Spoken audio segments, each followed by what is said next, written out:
Hey everyone, Roberta here, and I'm here with you today with some Philadelphia cream cheese, and I am going to make an oven bake for you.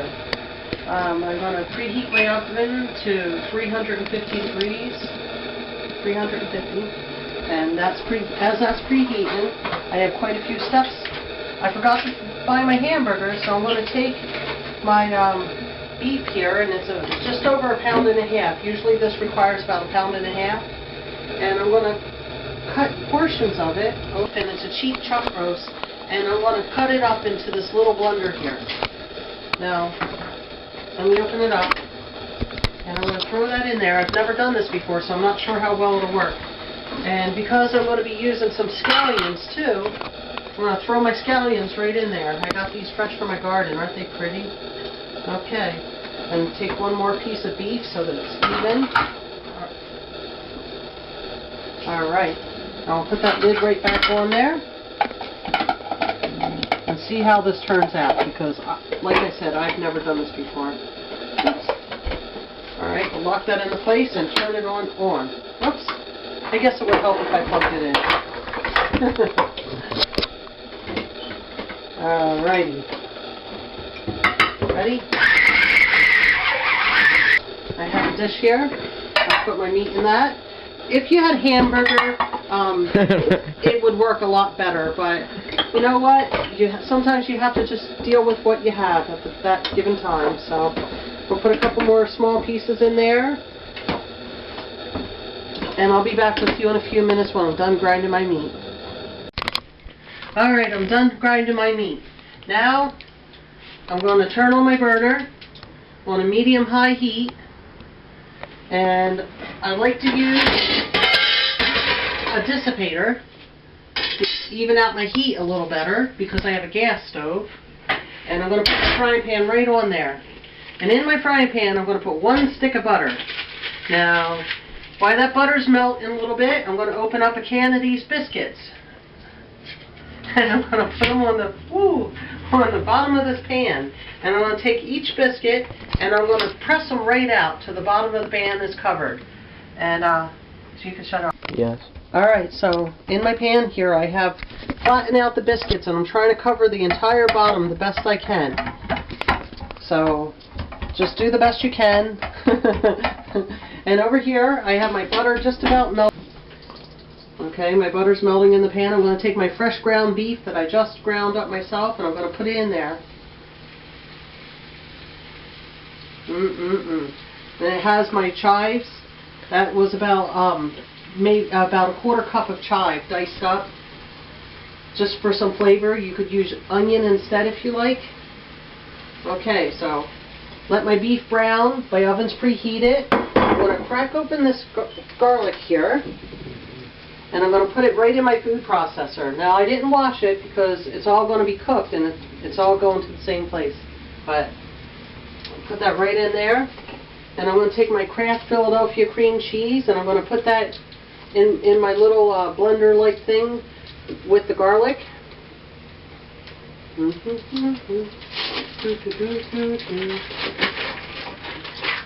But I'm going to cut that in a few pieces. You can mix this in the bowl, but you would have to dice your garlic really, really tiny, and because I've done it just by bowl, and then you're going to have to mix your cream cheese in with it very well so it's evenly distributed. So I'm going to put that in there. Alrighty. And in addition to that, oops, I'm going to take a little bit, let me see here, 1/3 cup of Vidalia dressing. I should have had these open ahead of time. Okay. Safety sealed for your protection. It's Vidalia onion vinaigrette dressing. I don't know if other brands make it, but I use Kraft because it makes it very nice for cooking with and for salads. But you take your 1/3 cup of your Vidalia and you put that in with your cream cheese and your garlic.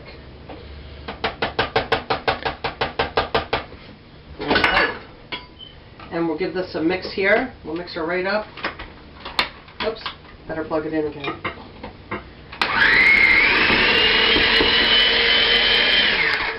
Okay, I need a wooden spoon. And push that down in there just a little tiny bit. I'll be right back with you when I'm finished mixing it. Over here. Go. Alright, so I'm going to take my cream cheese mixture that I made with the Vidalia dressing and cream cheese, and I'm going to smear this on the bottom of the pan.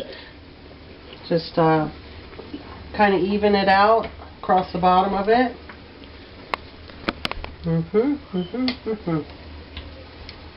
Alright. And then I'm going to take and I'm going to put a can of peas right on top of that. And you could use a different vegetable if you want. Now I have some habanero beans. They're a small white bean. I'm going to put a can of those right in there so we get our vegetables and our fiber. It'll be wonderful and taste delicious. Alright. Kind of spread them out. You could use your hand. That's always a good trick. Oops. Some sticking in there. Ta-da! Beans hiding at the bottom. Alright. Now we're going to take our hamburger and we're going to put it over top of this. We're going to just spoon it out. Shut the burner off and we're going to just spoon it out and leave the moisture in the pan. I'll be right back with you. Okay, so everyone, I decided I'm going to use a second can of biscuits and press them right in there because the last time I made this recipe up, when I did make it up, I actually had a smaller pan. Because I want to take it, I'm going to press, come on Mr. Cameraman, I'm going to take and press these biscuits to the sides of the pan also, to make like a cup. And as you can see, my beef is browning nicely. For grinding it yourself, it's beautiful. Remember there's that stick of butter in there and there's moisture, and I'll need that for my recipe. I'll be right back with you when I'm finished putting the biscuits in the pan. My next ingredient is a 2-pound container of mashed potatoes. You could do 2 pounds of your own if you like. I find it easier sometimes if you're just trying to throw something together. And I'm going to put my front burner back on. And I have the leftover juice from the meat in the pan. I'm going to take these potatoes and I'm going to put them right in there and heat them up. I have it on a high burner because I want to get this done. But if you watch it, it should be fine. You heat your potatoes up in your meat juice right there, and we're going to lay them evenly over top of this, and we're going to put it in the oven until the potatoes start to be golden brown. I will dice a little butter on top so it can melt and be just delicious. Okay, be right back with you. I have 1/3 cup of Kraft. You could use any brand you want, but that's what I prefer. You just put a little bit of dabs of barbecue sauce over that burger for a little extra flavor. See if these potatoes are hot. So I'm going to take these potatoes and I'm going to spoon them out, you know, a little bit here and a little bit there. And by the time I'm done, I will smooth this out and I'm going to cut up a half a stick of butter into small pieces and put dabs on the top and put it in the oven to bake. You can shut up. Alright everyone, we're taking it out of the oven. Oh, it smells good. And take that and put it in this little caddy that my sister gave to me for Christmas. Isn't it pretty? Alright, and we'll take a piece of this out of here and serve it right up. And if you let it cool, it'll probably come out of the pan a little easier. But let me see here. Well, I could cut it all the way down. Do do do.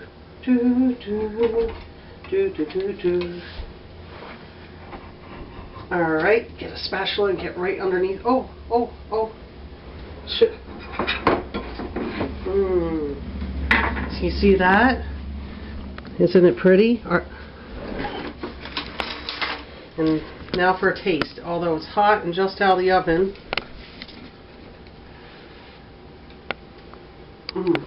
Delicious. Kraft Philadelphia cream cheese, everyone.